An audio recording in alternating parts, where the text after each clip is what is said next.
മക്കളെ മുത്തശ്ശിയുടെ ഒറ്റമുന്തികളൊക്കെ മക്കൾക്ക് പറഞ്ഞു തന്നിട്ട് കുറേ കാലമായില്ലേ. മുഖത്തുണ്ടാകുന്ന മുഖക്കുരു, പിന്നെ ഉണ്ടായിട്ടുണ്ട് നമുക്ക് പാടുകൾ ഉണ്ടാവില്ലേ, പാടുകൾ. പിന്നെ വെയിലൊക്കെ ആയി നമുക്ക് ചിലപ്പോൾ കുറേ നേരം വെയിലൊക്കെ കൊണ്ടിട്ട് ഒരു കരിവാളിപ്പ് പോലെ വരില്ലേ, ഒക്കെ മാറുന്നുള്ളതേ പണ്ട് തൊട്ടേ മക്കൾ കേൾക്കാറില്ലേ. പിന്നെ മഞ്ഞളെല്ലാവരും ഉപയോഗിക്കാത്ത എന്താണെന്നറിയോ, മുഖത്ത് നമുക്ക് തേച്ച് കഴിഞ്ഞാൽ കുറച്ച് നേരം മുഖത്തൊക്കെ മഞ്ഞ കളർ ഇങ്ങനെ തോന്നില്ലേ, അത് ചിലവരൊന്നും ഇഷ്ടമുണ്ടാവില്ല, അതുകൊണ്ടാവും അത് ഉപയോഗിക്കാത്തത്. മുത്തശ്ശിന്നേ ഒറിജിനൽ കസ്തൂരി മഞ്ഞൾ കാണിക്കാനാണ് വന്നിരിക്കുന്നത്. ഇത് വെള്ള കളറാണ്, പിന്നെ കർപ്പൂരത്തിൻ്റെ മണമാണ്. ഇതാണ് യഥാർത്ഥ കസ്തൂരി മഞ്ഞൾ. ഇതാണ് നമ്മൾ അരച്ച് മുഖത്തിടേണ്ടത്. ഒക്കെ മാറാനുള്ളൊരു ഫേസ് പാക്ക് മുത്തശ്ശി പറഞ്ഞു തരാം. ഇതൊക്കെ നമ്മൾ നന്നായി കഴുകിയെടുത്തിട്ടേ ഇതിൻ്റെ തോലൊക്കെ കളഞ്ഞ് നമുക്ക് അരച്ചെടുക്കാം.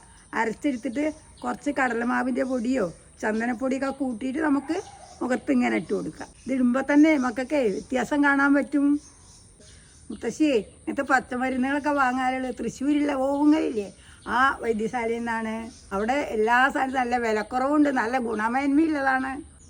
ഇതൊക്കെ അരച്ചെടുക്കാൻ മക്കൾക്ക് ബുദ്ധിമുട്ടാണെന്നുണ്ടെങ്കിലേ ഇതിൻ്റെ പൊടികളും വാങ്ങാൻ കിട്ടും. ഇതേ 20 ഗ്രാമിന് 80 രൂപ. അവരൊന്നിച്ച് ഇറക്കിയിട്ട് പിന്നെ അവർ തന്നെ പൊടിച്ചൊക്കെ എടുത്ത് തയ്യാറാക്കി വെക്കുന്നതാണ്. മക്കളിതും പരീക്ഷിച്ച് നോക്കൂട്ടോ.